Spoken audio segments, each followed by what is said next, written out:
Muita paz para os que nos ouvem.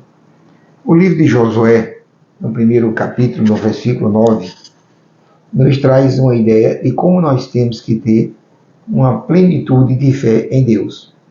Não temas nem te espantes. Eu sou contigo, por onde quer que andares. Olha que coisa plena.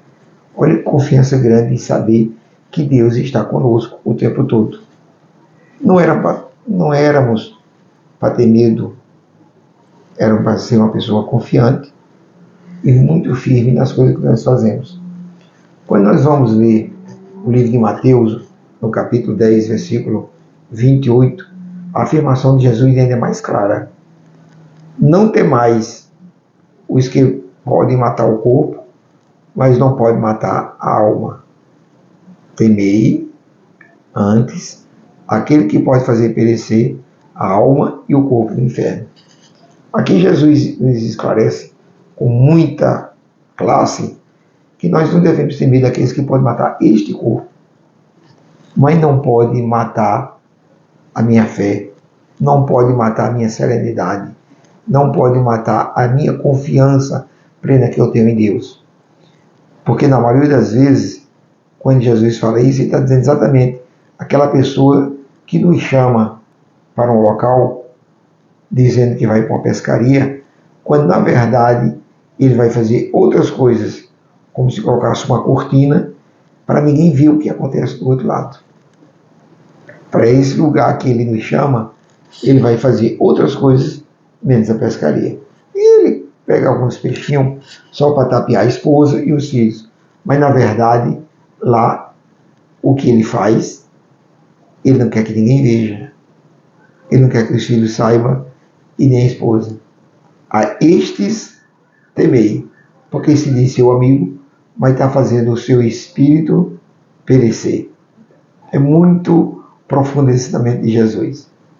Quando nós vamos analisar o livro de Paulo de Tarso, Filipenses, no primeiro capítulo, no versículo 21, Paulo de Tarso já começa com muita classe dizendo o seguinte: o viver é Cristo, o morrer é ganho. Mas ele fala bem claro, para mim. Por que para ele? Porque ele vivia uma vida cristã. Era o verdadeiro imitador de Cristo.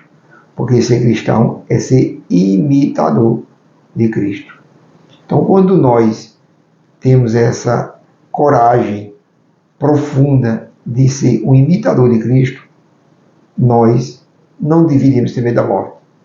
E por que a morte nos atormenta? A morte nos atormenta não é porque nós temos medo de chegar do outro lado e não existir a morte.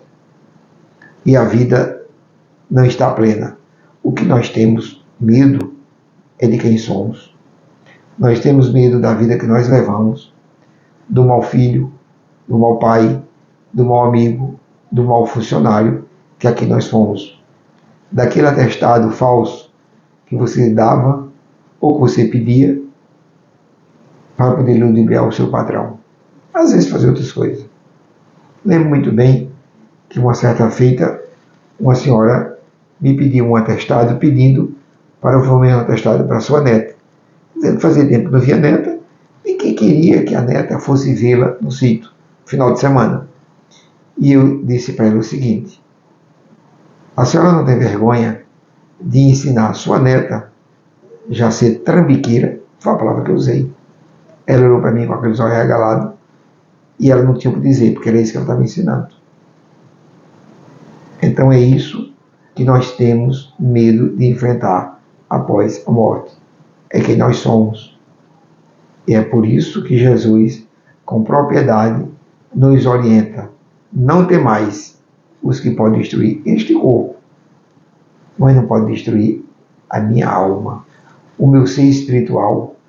A pessoa não pode ter a minha serenidade, a paz íntima que eu tenho.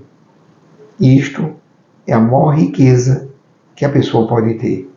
Muita paz e que Deus nos abençoe hoje e sempre.